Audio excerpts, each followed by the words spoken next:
Welcome back to my channel. आज एक बार फिर से एक और नए एपिसोड के साथ अपना पॉडकास्ट लेकर हाजिर हूं मैं, आपकी दोस्त आरजे रश्मि। दोस्तों, जब भी किसी सार्वजनिक स्थान पर हम कुछ गलत होते हुए देखते हैं, कुछ ऑब्सीन देखते हैं, कोई ऐसी बात जो हमारे मन को झकझोर देती है, कुछ लोग इसे इग्नोर करते हैं, लेकिन कहीं ना कहीं ये घटना हमारे मन पे हावी हो जाती है और हमें लगता है कि ऐसा नहीं होना चाहिए था। तो वो कौन से कृत्य हैं, वो कौन से काम हैं जो इसके अंतर्गत आते हैं? एक्चुअल में ऑब्ससेनिटी क्या होती है? क्या भारत में इसके विरुद्ध कोई कानून है, कोई प्रावधान है सज़ा का, या किस तरह से इसे लोग अभिव्यक्ति की आज़ादी मानते हैं और उसके अंतर्गत इस तरह के काम करते हैं? तो आज के हमारे विषय में हम बात करेंगे इसी बारे में, public obscenity and laws surrounding it. आज के हमारे जो एक्सपर्ट हैं, हमारे गेस्ट हैं, वो हैं एडवोकेट मुरारी तिवारी, और आज हम बात करेंगे इसी विषय पर। सर, जो ऑब्ससेनिटी क्या होता है, सबसे पहले तो मैं यही जानना चाहती हूँ, क्योंकि जब भी कोई पब्लिक प्लेस में इस तरह की कोई हरकत देखता है तो अक्सर कुछ लोग इग्नोर कर देते हैं, लेकिन कुछ लोग हैं जो इससे परेशान हो जाते हैं, उन्हें अनकम्फर्टेबल फील होता है। तो एग्जैक्टली ये क्या चीज़ है?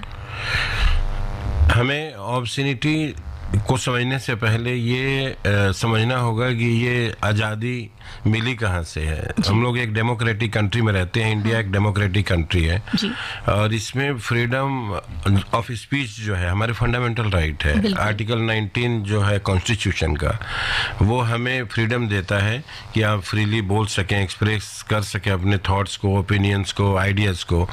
तो एक आम आदमी को ऐसा लगता है कि मेरे को आज़ादी है, मैं कुछ भी बोल सकता हूँ, वो अधिकार उसको वहाँ से मिल गया।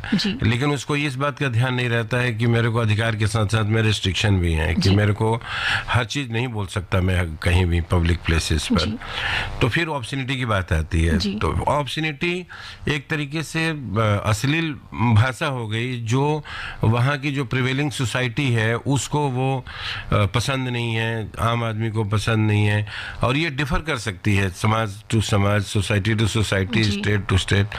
लेकिन वहाँ की जो प्रिवेलिंग सिचुएशन है उसमें आप अभद्र बातें, जो खास तौर से किसी महिला के बारे में या किसी पर्टिकुलर कास्ट के बारे में, कोई क्लास के बारे में, या किसी तरह की, आप एक नॉर्मल भाषा में कह सकते हैं कि बदतमीजी, जो कहते हैं ना अश्लील भाषा का प्रयोग आप पब्लिकली नहीं कर सकते। इसके लिए रेस्ट्रिक्शन बने हुए हैं। तो ऑब्ससेनिटी तो आमतौर पर यही है कि जो समाज में जो एक नैरेटिव बना हुआ है कि आप सभ्य समाज है हमारा, हर जैसे इंडियन समाज है तो इंडियन समाज की अपनी कुछ लिमिटेशंस हैं, तो आप उसमें अभद्र बातें नहीं कर सकेंगे पब्लिक प्लेसेस पर। इस बात की आपको आज़ादी नहीं है जो फंडामेंटल राइट है उसमें। जैसा कि सर ने बताया कि अभिव्यक्ति की स्वतंत्रता हमारा मौलिक अधिकार है, लेकिन साथ साथ हमें इस बात का भी ख्याल रखना है कि हम सार्वजनिक रूप से किसी भी तरह से हम अनैतिकता का कोई भी काम ऐसा ना करें कि जिससे बाकी के लोग जो उस वक्त वहाँ पर प्रेजेंट हैं उन्हें किसी भी तरह से अनकंफर्टेबल या अनईजी महसूस हो। तो इस तरह का कोई भी काम, कोई भी ऑब्सीन कृत्य ऑब्ससेनिटी के अंतर्गत आता है। तो सर, बेसिकली ये किस दायरे में आता है? जैसा कि आपने कहा कि ये फ्रीडम ऑफ स्पीच है, फ्रीडम ऑफ एक्सप्रेशंस लोग इसको मान लेते हैं, तो क्या ये किसी मतलब अपराध ही उसमें आता है, ऑफेंस है ये कोई? देखिए, आपने सुना होगा कि पहले इंडियन पिनल कोड था हमारे यहाँ, आईपीसी बोलते थे जिसको, उसमें सेक्शन 292 और 294 में खास तौर से इसकी रिस्ट्रिक्शंस रखी गई थी। उसमें यही था कि ऑब्ससेनिटी अगर आप करेंगे तो आपको सजा होगी। तो that was indirectly restriction to right to speech वाला जो फंडामेंटल राइट है। लेकिन अब जो नया आ गया हमारे पास, बीएनएस आ गया ना अब नया, तो इसमें और इसको स्ट्रिंजेंट कर दिया इस लॉ को कि आप बिल्कुल ही आप गंदा नहीं बोल सकते। इसमें खास तौर से अब सेक्शन 79 हो गया जो हमारा बीएनएस का, भारतीय न्याय संहिता का, जो आईपीसी का नाम अब चेंज होकर के भारतीय न्याय संहिता हो गया। उसमें सेक्शन 79 हो गया, सेक्शन 196 हो गया, सेक्शन 290 196 हो गया, ये तीनों सेक्शन अब मेनली इसको कवर कर रहे हैं। तो हमें समझने की ज़रूरत है कि जो सेक्शन 79 है BNS का जी। वो ये बोलता है कि किसी तरह का आपका कोई शब्द, कोई वर्ड, कोई जेस्चर, और आप इस उम्मीद से अगर बोल रहे हैं कि किसी की मॉडेस्टी, किसी औरत की मॉडेस्टी को आप आउटरीच कर रहे हैं, जी। भंग कर रहे हैं, तो उसमें आपको सजा 3 साल तक की हो सकती है। ओके।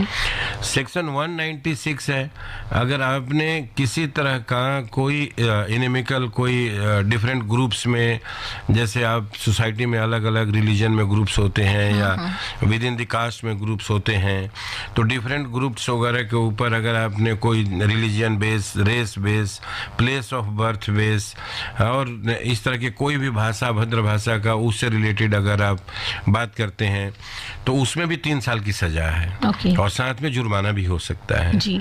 तीसरा जो प्रोविजन है, ये सब एक तरीके से फ्रीडम ऑफ स्पीच पे इनडायरेक्टली रेस्ट्रिक्शंस हैं। जी जी। सेक्शन 296 है, ये भी डील करता है कि अगर आप पब्लिक परफॉर्मेंस करते हैं, जैसे आप कहीं स्टेज पर कर रहे हैं या कहीं सोशल मीडिया में कर रहे हैं, कोई गाना गा रहे हैं, तो उस वक्त कहीं स्टेज पर शो कर रहे हैं, उसमें ऑब्सिन एक्ट कर रहे हैं जी। तो वहाँ पर ख़ास तौर से कोई ऐसा वर्ड बोल रहे हैं और इस नीयत से बोल रहे हैं कि वो, जिससे कि एक पर्टिकुलर सोसाइटी में कुछ लोगों को परेशानी हो सकती है, जी। तो उसमें भी 3 महीने की सज़ा है और साथ में जुर्माना भी हो सकता है। तो ये बेसिकली तीनों सेक्शन जो हैं, सेक्शन 79, 196 एंड 296 ऑफ BNS, भारतीय न्याय संहिता के ये लीगल प्रोविजंस हैं जिसमें आपको पुलिस अंदर कर सकती है और अगर किसी ने शिकायत किया तो आपके ऊपर कार्रवाई हो सकती है। जी। तो आज हम बात कर रहे हैं लॉ सराउंडिंग पब्लिक ऑब्स्सिनिटी। यदि आप एक बार फिर से आप सभी का स्वागत। प्रोग्राम है रेनबो हेल्पलाइन और आज हमारे साथ हमारे एक्सपर्ट हैं एडवोकेट मुरारी तिवारी और आज का हमारा विषय है लॉ सराउंडिंग पब्लिक ऑब्स्सिनिटी। सर, हमारे पहले कॉलर हमारे साथ जुड़ चुके हैं, जानते हैं इनका क्या सवाल है। हेलो। हेलो जी, आपका नाम बताइए और आपका सवाल बताइए। मैम गुड आफ्टरनून और सबको गुड आफ्टरनून जी। आपकी आवाज़ थोड़ा सा कम आ रही है, थोड़ा सा लाउड बोलिए प्लीज। मैं ब्रिजमोहन सरोज बात कर रहा हूँ जी, चंडीगढ़ से। जी।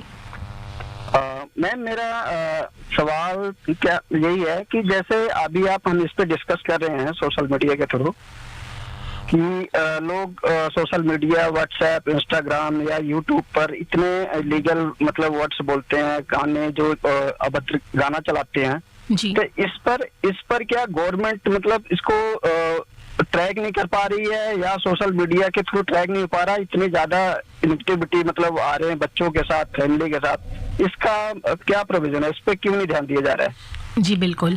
सर, मैं भी यही आपसे पूछना चाहती थी, एक नया एडिशन हुआ है पब्लिक ऑब्स्सिनिटी में, क्योंकि सोशल मीडिया के द्वारा आज समाज का हर वर्ग उस तक ये चीज़ें पहुंच रही हैं। पब्लिक ऑब्स्सिनिटी भी वो देख रहे हैं और साथ साथ सुन भी रहे हैं, तो यूथ पे इसका कहीं ना कहीं बहुत गहरा प्रभाव पड़ रहा है।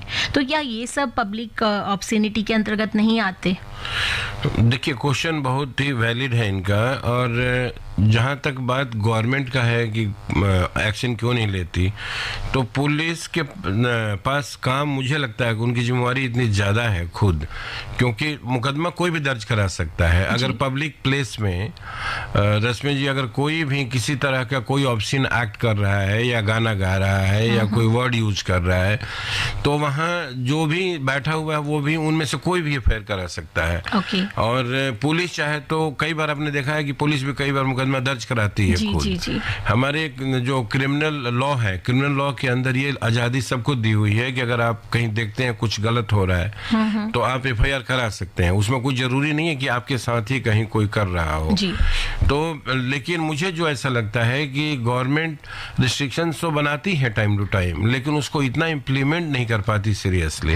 अदरवाइज तो अगर कोई पुलिस ऑफिसर वहाँ खड़ा है और उसके सामने ऐसी हरकत हो रही है तो वो पुलिस ऑफिसर भी कंप्लेनेंट कंप्लेनेंट हो सकता है। ओके। कई केसेस में हुए हैं, पुलिस ऑफिसर्स कंप्लेनेंट हुए हैं, क्योंकि पब्लिक जल्दी आना नहीं चाहती, क्योंकि उनको ऐसा डर लगता है कि कल को उनके साथ कुछ हादसा हो जाए या वो दुश्मनी क्यों ले। सुनते रहते हैं लेकिन कोई एक्शन नहीं लेते, लेकिन कई बार कई लोग ले लेते हैं। और अदरवाइज पुलिस खुद भी ले सकती है एक्शन। कोई भी एक आम आदमी कहीं कुछ सुन रहा है तो वो उसके पास भी पूरा अधिकार है कि वो एफआईआर दर्ज करा सकता है। तो हम सबको इसमें जागरूक होने की जरूरत है। मुझे लगता है तभी ये इस तरह की चीजों को हम रोक लगा सकते हैं। जी सर, जैसे सोशल मीडिया की बात हुई तो जितना मुझे याद है लास्ट ईयर 2024 में एक वक्त ऐसा आया था जब सरकार ने 18 ओटीटी प्लेटफॉर्म्स को बैन किया था, ये देखते हुए, ये मानते हुए कि उनमें ऑब्सेनिटी दिखाई जा रही है, अश्लीलता दिखाई जा रही है।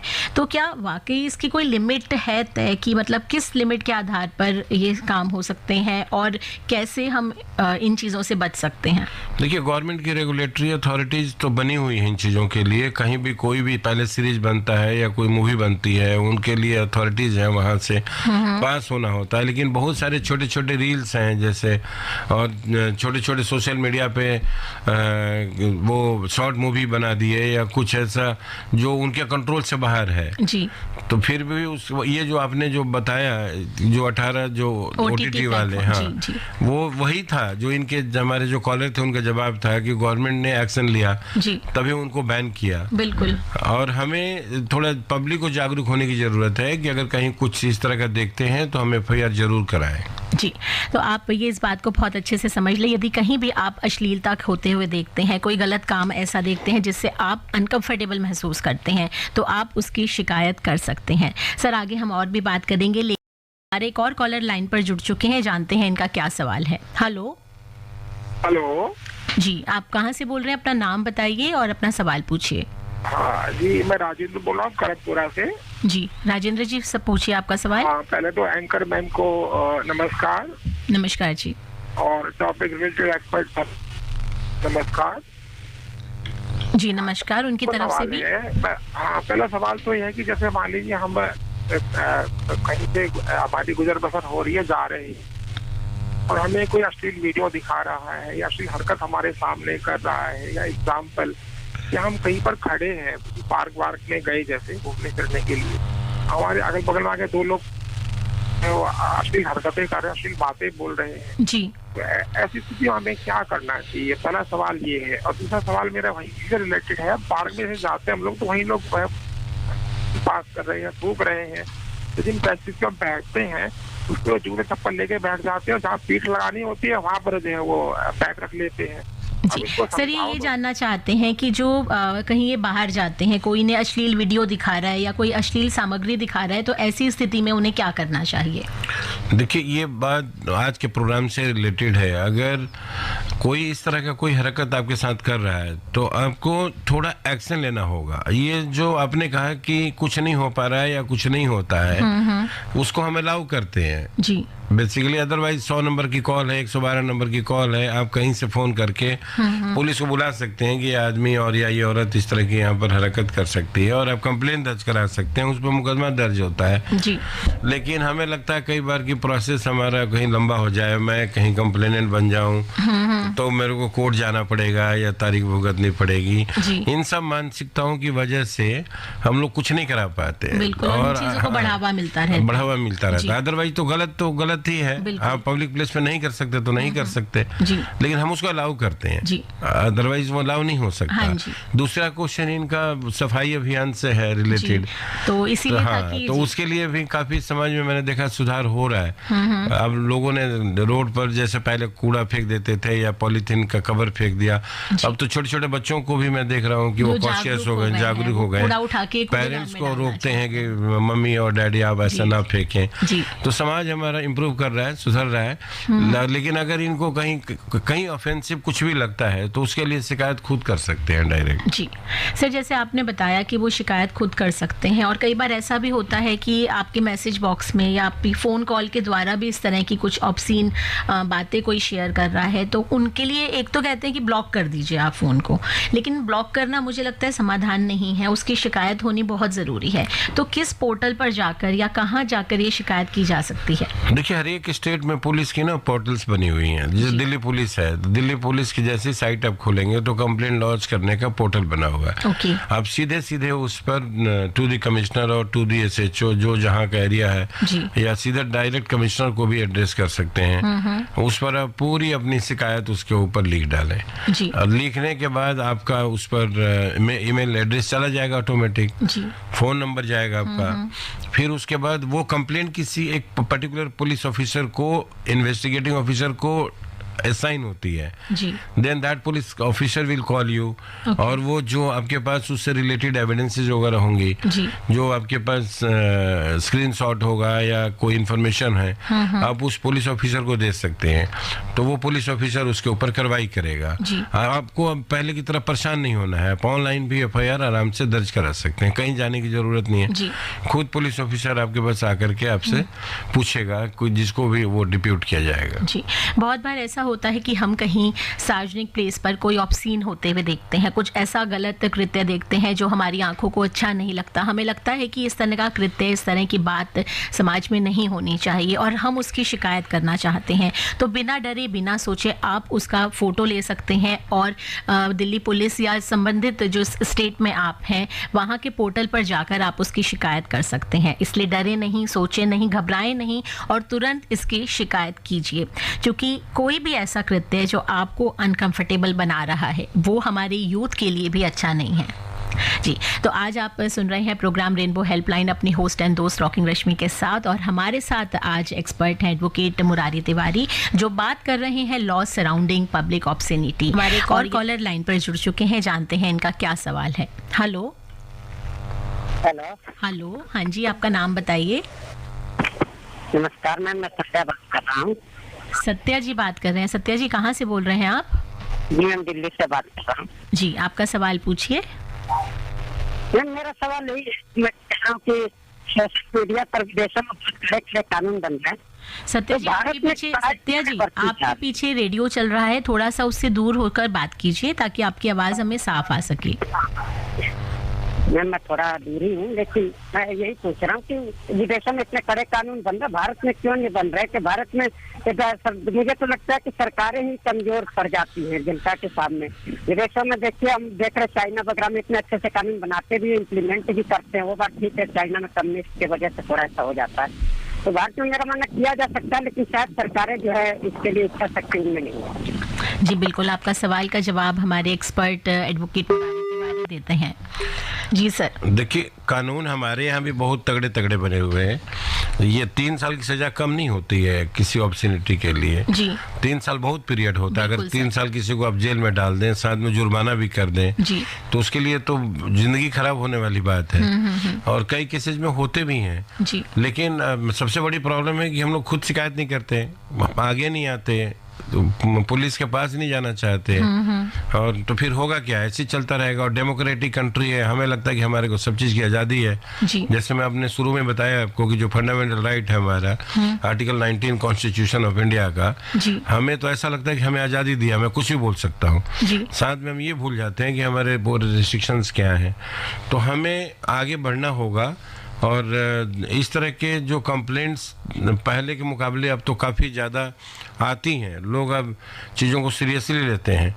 लेकिन कई बार हमें ऑब्सेनिटी देख के भी अच्छा लगता है, हम लोग खुद जानबूझ करके भी नहीं उस पर कोई कार्रवाई करना चाहते हैं। शेयरिंग करने का जो हैबिट हो गई है, बिना सोचे समझे जरा सा किसी में कुछ लक्ष्य महसूस हुआ और उसको हम आगे शेयर कर देते हैं। एग्जैक्टली। जैसे इन्होंने कहा कि पब्लिक गवर्नमेंट नहीं करती, बट मुझे लगता है समाज में रहने वाले सभी लोग इस बात का ख्याल रखें कि ये ऑब्सीन है, ये अच्छा नहीं है।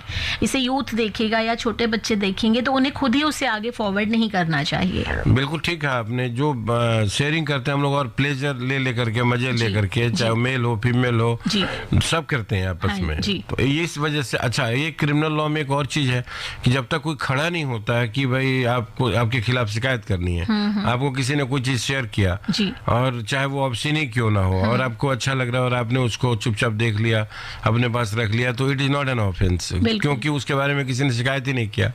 जब तक आप शिकायत नहीं करते तब तक वो कंप्लेंट स्टेट के नोटिस में नहीं आता, पुलिस के नोटिस में नहीं आता। इसलिए इन चीजों को इंकरेजमेंट मिल रही है। और इसका कहीं कोई, अब तो जो AI आ गया या जो टेक्नोलॉजी दिनों पर दिन, अभी और हालत खराब होती जाएगी जी। अभी AI में हमने देखा है कि आपको केवल चेहरा ही अगर है और आपके ऊपर आपकी पूरी बॉडी का वो विद क्लोथ्स और विदाउट क्लोथ और किस यूनिफॉर्म में आपको रखना है, एडवोकेट को यूनिफॉर्म में रखना है तो यूनिफॉर्म बना देंगे, आर्मी यूनिफॉर्म बना देंगे, बिना कपड़े को आपको दिखाना है तो दिखा देंगे, और कहीं कोई उसका ट्रेस नहीं हो पा रहा है। गवर्नमेंट के पास जो हमारा जो IT एक्ट है उसमें इस तरह की चीज़ों का कोई प्रोविज़न नहीं है। और अब आज भी अगर हम शिकायत करने कहीं जाते हैं तो कहीं कोई ऐसी व्यवस्था नहीं है जहाँ इमीडिएटली किसी को ट्रैक डाउन किया जा सके, उसको पकड़ा जा सके किसने ये बनाया और कहाँ से बनाया। इस वजह से आपने देखा होगा अब प्राइवेट एजेंसीज अब दुनिया भर की निकल के आ गई, अपने अच्छे इंजीनियर्स रख करके उन लोगों ने इसका सोर्स निकालने की कोशिश किया है और वो कोशिश कर रहे हैं कि वो कहाँ से, कौन इसका राइटर है, कौन इसका ऑथर है, कौन इसका क्रिएटर है, प्रोड्यूसर है। तो अब चीज़ें अब नई थोड़ी सी आने लगी हैं, लेकिन हमें और गवर्नमेंट को भी इसके बारे में बहुत जल्दी सोचना होगा क्योंकि ये चीज़ें और बढ़ती जा रही हैं। जी बिल्कुल। और सर जिस तरह से आजकल सोशल मीडिया के थ्रू या जैसे आपने बताया शॉर्ट वीडियोस चल रहे हैं, रील्स चल रही हैं, जो अब्यूसिव लैंग्वेज है वो भी काफ़ी यूज़ में आ रही है, तो क्या वो भी इसी के अंतर्गत आती है? बिल्कुल आता है, वो पब्लिक में जा रहा है और ये वही सेम 296 जो सेक्शन बताया मैंने आपको, उसमें ही कवर होता है। आपने देखा होगा रिसेंटली न्यूज़ में भी कई तरह के इस तरह के FIR हुए हैं बड़े फेमस लोगों के खिलाफ, लेकिन हुआ है ना कहीं वो एक लेसन है सबके लिए, एक मैसेज तो जाता ही है समाज में कि आप अगर ऐसा करते हैं तो इतने पॉपुलर लोगों के ऊपर अगर मुकदमा दर्ज हो सकता है और सुप्रीम कोर्ट तक जाना पड़ सकता है आपको बेल लेने के लिए। तो कहीं ना कहीं सुप्रीम कोर्ट ने भी यही कोशिश किया कि आप एक मैसेज जाए कि आप कुछ भी नहीं कर सकते सोसाइटी में। अदरवाइज आपने ये भी देखा होगा कि बहुत सारे अब जो बेल होती हैं उस पर रिस्ट्रिक्शंस लगाई जा रही हैं कि आपको ये इन कंडीशनों पर आपको बेल दी जा रही है। उसका रीजन यही है कि सोसाइटी को एक मैसेज जाए, लेकिन इसके लिए एक और सख्त कानून की जरूरत है जो अभी मुझे लगता है कि अप्रोप्रिएट नहीं है अभी तक। जी, फ्रीडम ऑफ स्पीच के नाम पर आप कुछ भी किसी को नहीं कह सकते, कुछ भी नहीं दिखा सकते, चाहे वो सोशल मीडिया प्लेटफॉर्म्स हो या फिर कोई प्रकाशित सामग्री हो, चाहे फ़ोन कॉल्स के द्वारा या फिर मैसेजेस के द्वारा। कोई भी आपका एक्ट जो किसी दूसरे इंसान को अनकंफर्टेबल महसूस कराता है, अनईजी महसूस कराता है, आप नहीं कर सकते। और यदि आप ऐसा करते हैं तो आपको डरने की ज़रूरत है, आपको ये जानने की ज़रूरत है कि कोई भी भीड़ में से निकलकर आपकी शिकायत कर सकता है और उसके लिए उसे कुछ नहीं करना, सिर्फ आपका एक फ़ोटो खींचकर उन्हें पोर्टल पे डालना है और कंप्लेंट फाइल करनी है। तो इसलिए यदि आप भी ऐसा कोई काम करते हैं या इस तरह से किसी को फ़ोन कॉल के द्वारा या किसी भी ज़रिए से आप ऑब्सीन मैसेज या कॉल करते हैं या कोई सामग्री उसे परोसते हैं तो आपको डरने की ज़रूरत है। आज हम बात कर रहे हैं लॉ सराउंडिंग पब्लिक ऑब्ससेनिटी और हमारे साथ एक्सपर्ट हैं एडवोकेट मुरारी तिवारी। बातें और भी रहेंगी हमारे साथ प्रोग्राम रेनबो हेल्पलाइन में, लेकिन उससे पहले कि हम आगे बढ़ें लेते हैं एक छोटा सा ब्रेक। एक बार फिर से आप सभी का स्वागत। आज हम बात कर रहे हैं लॉज सराउंडिंग पब्लिक ऑब्ससेनिटी, सार्वजनिक प्लेस पर अश्लीलता परोसने से रिलेटेड कानून यदि कोई है तो उससे किस तरह से आप इम्प्लीमेंट करा सकते हैं, कैसे कंप्लेन कर सकते हैं, सभी बारे में, इन सभी चीज़ों के बारे में आज हम बात कर रहे हैं रेनबो हेल्पलाइन में। और हमारे साथ आज एक्सपर्ट हैं एडवोकेट मुरारी तिवारी। सर, एक कभी कॉल आई थी, हालांकि वो बीच में कट गई। उन्होंने ये सवाल पूछा था कि जिनके पास ये ईमेल के द्वारा या ऑनलाइन प्लेटफॉर्म के द्वारा कंप्लेन करने की फैसिलिटी नहीं हो तो वो कैसे कंप्लेन कर सकते हैं? देखिए, वो तो आप पुलिस को डायरेक्ट कॉल कर सकती हैं 112 नंबर पर या 100 नंबर पर पुलिस को फ़ोन करके। हम तो वहाँ से आपको एक DD नंबर मिलता है जी, पुलिस कंट्रोल रूम में वो कंप्लेंट जाता है। वहाँ से भी फिर जो जिस पुलिस स्टेशन का मैटर होता है वहाँ से वो कंप्लेंट वहाँ ट्रांसफ़र होती है, आपके फ़ोन नंबर डिटेल वहाँ चला जाता है। वहाँ से फिर एक पुलिस जो डिप्यूट होगा, जो इन्वेस्टिगेटिंग ऑफिसर, जिस पुलिस की भी ड्यूटी लगेगी, वो फिर आपसे आके खुद घर पे कांटेक्ट करेगा वो आ करके। तो अगर आपके पास विल पावर है और आपने डिसाइड कर लिया कंप्लेंट करना है तो उसमें बहुत सारे रास्ते हैं। जैसे इसको हम लोग समरली अब ऐसा कर सकते हैं कि मेल के थ्रू भी कर सकते हैं, नहीं तो कॉल करके पुलिस को बुला सकते हैं, नहीं तो राइटिंग में कंप्लेंट दे करके किसी को भेज करके थाने से उसको रिसीव करा सकते हैं। तो 3-4 तरह के मोड है उसमें आप किसी के ऊपर भी बड़े आराम से शिकायत दर्ज करा सकते हैं। जी सर, एक सवाल मेरा बनता है कि यदि कोई सज़ा काट कर आता है, कोई एक बार कोई गलत कृत्य करता है, कोई काम करता है, ऑब्सीन जो क्रिएट करती हैं, उसके बाद वो सज़ा काटने के बाद दोबारा आके उसी तरह की कोई हरकत करता है और बार बार करता है, तो क्या उनको तब भी उतनी ही सज़ा मिलती है या उनके लिए कोई और भी कानून है? और इसी तरह का एक मैसेज और भी आया है, दिल्ली से राजकुमार लिख रहे हैं कि सोशल मीडिया पर भी बहुत सारे कंटेंट बनाए जाते हैं और साथ साथ इन्होंने बोला है कि एक बार जब कोई अपराधी जेल काट कर आता है, ये दूसरा मैसेज है, इन्होंने अपना नाम नहीं लिखा है, लेकिन कहते हैं जो अपराधी जेल काट कर आते हैं उनमें डर खत्म हो जाता है, उन्हें लगता है कि हम अपराध करेंगे और थोड़ी सी सज़ा काट कर फिर से हम फ्री हो जाएंगे। तो क्या उन्हें डर नहीं लगता या उनके लिए कोई और सख्त कानून नहीं है?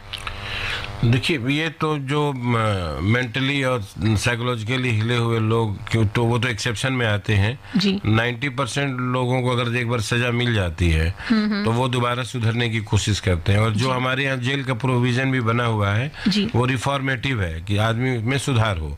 और सबसे बड़ी बात है कि ये हमें समझने की ज़रूरत है, अगर किसी को कोई सजा हुई किसी भी ऑफेंस में, अगर वो दोबारा फिर वही रिपीट करता है तो पहले वाले में जिस वक्त सजा के ऊपर कोर्ट डिसाइड करती है तो उसको मैक्सिमम सजा 99% केसेज में नहीं देती है, एक्सेप्ट जो सेक्सुअल असॉल्ट के कुछ केसेज ऐसे हैं या मर्डर वगैरह के केसेज हैं जिसमें आपको मैक्सिमम पनिशमेंट मिलती है। अदरवाइज 99% केसेज में आपको सजा पूरी नहीं दी जाती विद एन आइडिया कि आप आगे सुधरने का आपका स्कोप होगा।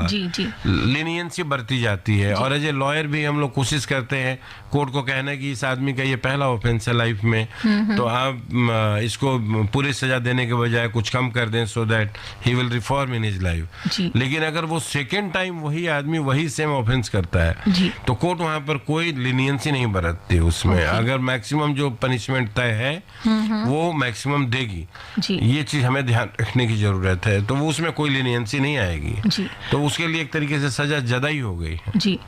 और सर जैसा आपने बताया इसमें जुर्माना भी लगता है, तो जुर्माना कितने तक का हो सकता है? जुर्माना के क्वांटम उस वक्त पर्टिकुलर जो जुडिशियल ऑफिसर होता है, कई प्रोविजंस तो ऐसे हैं जहां पर ये तय है लेकिन इन सेक्शनों में अमाउंट नहीं लिखा हुआ है, तो ये कोर्ट के ऊपर डिपेंड करता है कि वो उसको आदमी, आजकल तो उसमें जैसे कन्विक्शन होता है किसी भी बंदे आदमी का तो उसके सारे फाइनेंशियल बैकग्राउंड सब चेक कराते हैं कि इसकी फाइनेंशियल स्टेटस क्या है। उसके लिए एक अलग से जो कन्विक्ट होता है उसको एफिडेविट कोर्ट में डालना होता है।